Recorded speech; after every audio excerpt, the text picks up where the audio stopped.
สวัสดีครับผมเด็กชายเพชรพรหมมีชัยจะมาความหมายของเกษตรธรรมชาติเกษตรธรรมชาติหมายถึง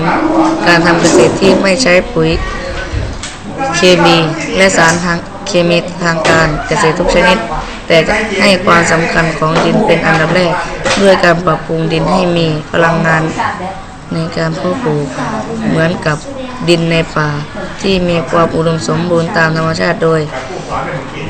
การนำทรัพยากรธรรมชาติที่มีอยู่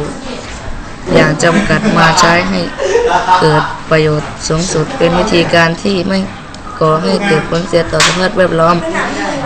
ไม่เป็นอันตรายต่อเกษตรกรรม